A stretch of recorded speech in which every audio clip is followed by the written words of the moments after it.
Apakah sepadan menyiksa binatang hanya untuk strata sosial?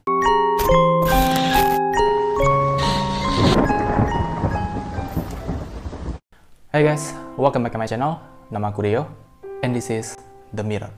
Guys, kalian udah makan atau belum? Kalau misalnya kalian belum makan, mending tunda dulu makannya. Dan untuk yang lagi makan, cepetin makannya. Karena hari ini kita akan membahas tentang makanan-makanan yang paling sadis, kejam, tidak berperasaan di belahan dunia.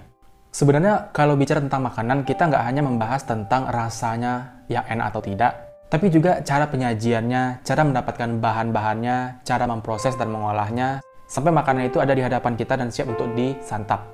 Mungkin beberapa orang tidak terlalu mempedulikan masalah itu, tapi banyak juga orang yang peduli dengan proses pembuatan makanan ini. Jadi mereka mungkin bisa nggak suka dengan suatu makanan karena tahu cara pembuatannya seperti apa.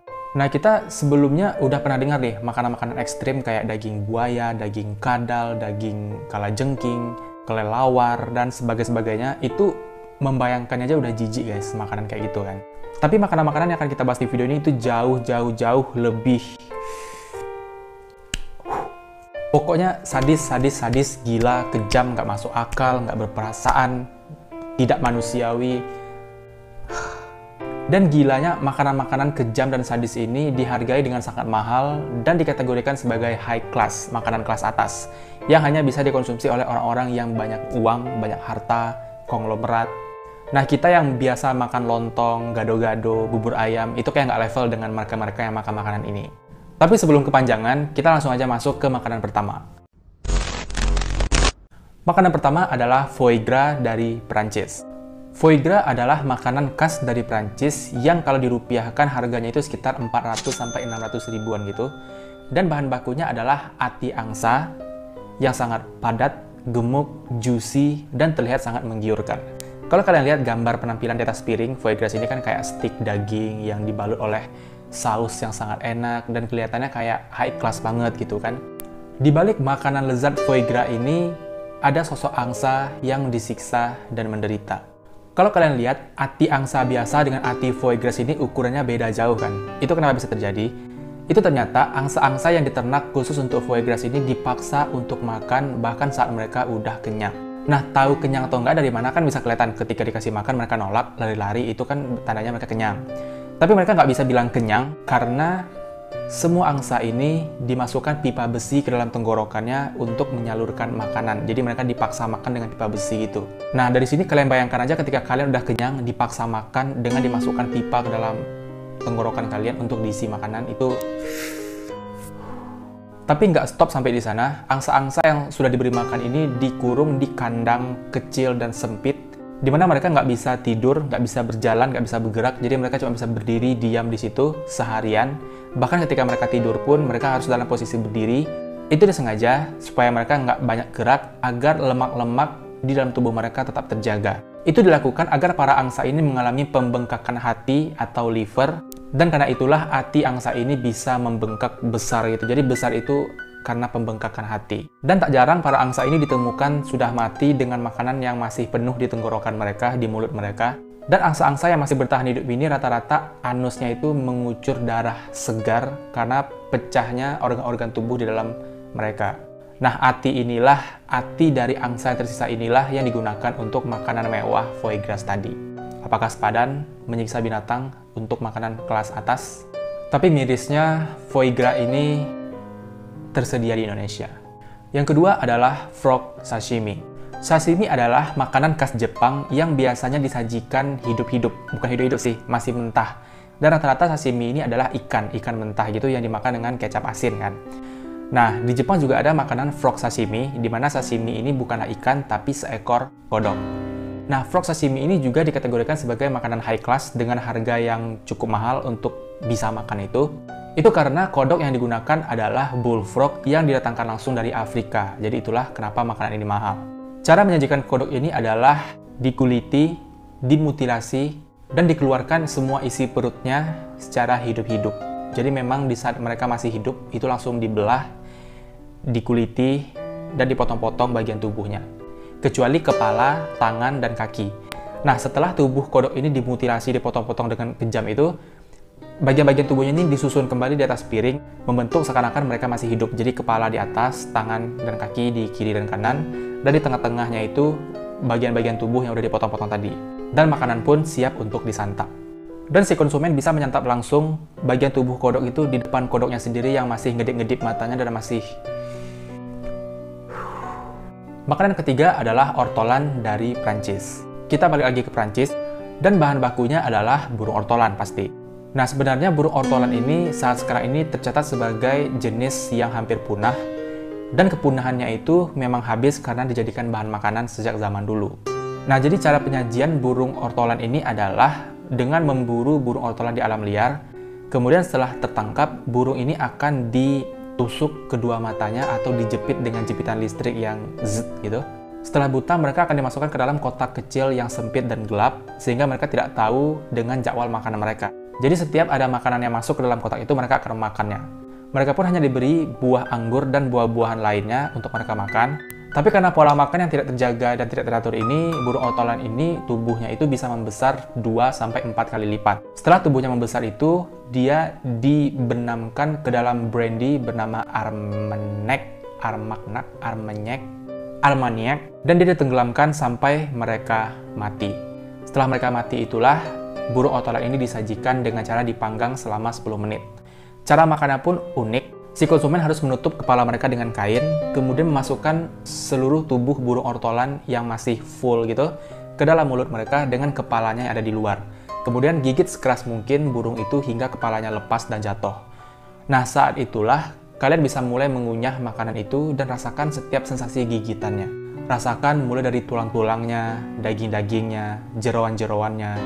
Dan yang spesialnya adalah ketika kalian menggigit bagian dalam tubuhnya sehingga si Armagnac tadi itu pecah karena dia ditenggelamkan, jadi ketelan sama burung ortolan kan, air itu, cairan itu. Dan ketika itu pecah, disitulah sensasi burung ortolan ini. Dan mereka bisa menyantapnya dengan tanpa rasa bersalah. Selanjutnya adalah Jiao Luro dari China. Hidangan khas Cina ini terbuat dari daging keledai, di mana olahan daging keledai ini hampir sama dengan makanan-makanan pada umumnya yang terbuat dari kambing dan sapi. Tapi bedanya adalah keledai yang masih hidup akan dikuliti seluruh tubuhnya hidup-hidup, dan setelah dikuliti itu mereka akan disiram dengan air panas yang mendidih dan dibiarkan tergeletak sampai mereka mati sendiri. Sekejam itu cara mendapatkan daging keledai untuk dijadikan bahan makanan. Setelah daging keledai itu setengah masak karena tersiram air panas tadi, barulah diolah menjadi makanan yang akan dihidangkan. Habis pikir, apakah ada perbedaan rasa? Aku juga nggak ngerti dan nggak mau ngerti juga tentang. Selanjutnya adalah ayam angin dari Tibet. Angin bukan angin Indonesia ya, nggak tahu lah angin ini dari bahasa apa diambilnya. Syarat untuk membuat makanan ini hanyalah ayam, pisau yang tajam, dan koki yang tidak berperasaan. Cara membuat ayam angin ini adalah ayam yang masih hidup digantung di jemuran besi, kemudian tubuhnya dibelah dengan pisau tajam dan seluruh isi tubuhnya dikeluarkan dan diganti dengan rempah-rempah. Dan itu dalam keadaan ayam masih hidup, guys. Setelah rempah-rempah ini dimasukkan ke dalam tubuh mereka, tubuh ayam yang sudah dibelah ini dijahit kembali dan dijemur di bawah terik matahari sampai mereka mati gosong, mati kering. Dan ayam ini termasuk makanan-makanan yang dijual di pinggir jalan tapi dengan harga yang sangat mahal. Selanjutnya adalah dojo tofu dari Jepang. Bahan baku hidangan ini adalah baby belut, bayi belut, dan tahu.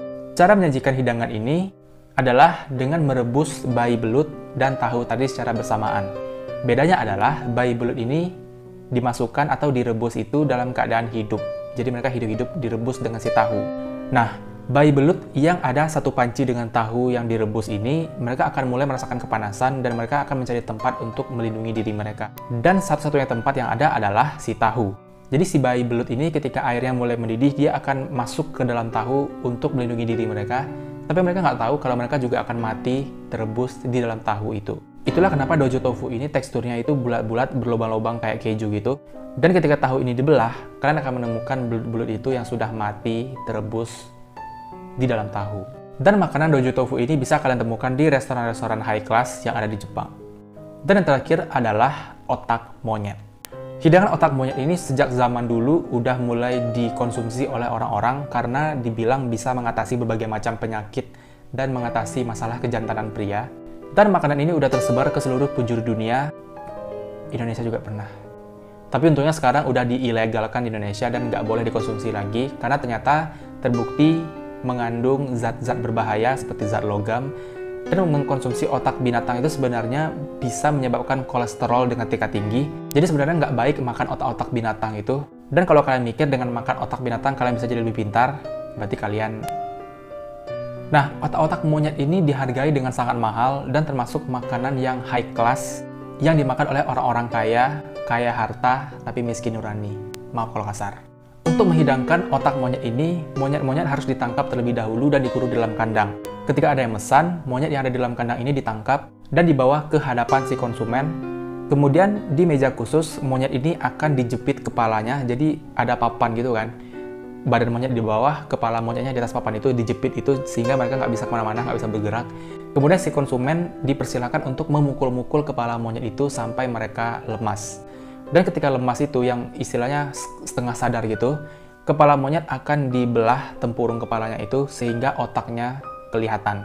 Tanpa dikasih bumbu, tanpa digoreng, tanpa diolah dengan cara apapun, si konsumen bisa langsung menyantap otak monyet itu langsung dari kepalanya yang masih berdarah dan berlendir. Makanan high class macam apa ini? Bayangin aja udah jijik om.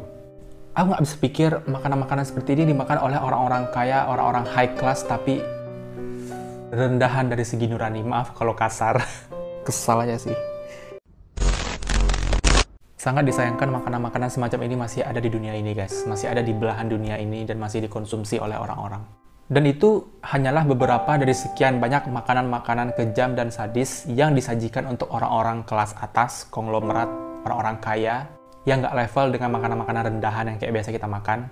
Lontong pecal, bubur ayam, high class dong untuk orang-orang yang kaya harta tapi miskin akal.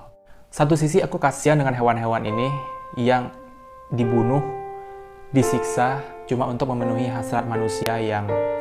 Dan di sisi lain aku kesal dengan kebodohan manusia-manusia yang mau memakan makanan ini.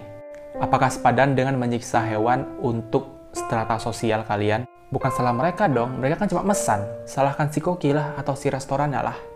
Ya, itulah pentingnya kenapa kita harus mengetahui dulu proses, bahan, dan cara menyajikan makanan yang akan kita makan. Justru akan lebih bodoh kalau misalnya kita manusia memesan makanan atau ingin memakan sesuatu yang kita nggak tahu prosesnya gimana, bahannya gimana, cara pembuatannya gimana. Itu menurut aku... Dan malah lebih psikopat kalau misalnya kita tahu bahan, proses, dan cara menyajikannya, tapi kita tetap mau mencobanya, tetap mau mencicipinya, itu gila banget. Dan hal-hal seperti ini harus dihentikan sebenarnya, dan kita bisa menghentikan hal seperti ini dengan cara berhenti untuk mencobanya atau memesannya. Karena mereka terus menjual makanan-makanan ini karena masih banyak yang mau mesan kan. Dan ketika nggak ada yang mau mesan lagi, nggak mungkin mereka masih menyediakannya, ya nggak? Dan sebenarnya ini bisa kita hentikan dengan cara stop untuk mau mencobanya. Tapi kalau semakin kita pikirin, kita semakin kesal. Jadi sampai sini dulu video kita pada hari ini. Semoga bisa menambah wawasan kalian dan bisa menaikkan nurani kalian yang mungkin suka menyiksa binatang. Tapi sebelum aku tutup video ini, aku pernah bikin video tentang bagaimana jika manusia di posisi hewan. Dan kayaknya relevan video ini untuk mengantarkan kalian ke sana. Jadi kalau kalian tertarik, silahkan tonton. Kalian bisa lihat di sana gambar-gambar ilustrasi ketika hewan melakukan apa yang manusia lakukan kepada mereka. Tonton aja, miris guys. Jadi itu dulu video kita pada hari ini. Seperti biasa, klik like-nya kalau suka, dislike kalau tidak. Subscribe channel ini untuk berlangganan dan klik loncengnya untuk dapat notifikasi kalau ada video baru. Jangan lupa tinggalkan komentar, kritik, dan saran untuk kemajuan channel ini. Dan jangan lupa share video ini ke teman-teman yang lain. Terima kasih sudah menonton dan sampai jumpa di video-video selanjutnya. Bye.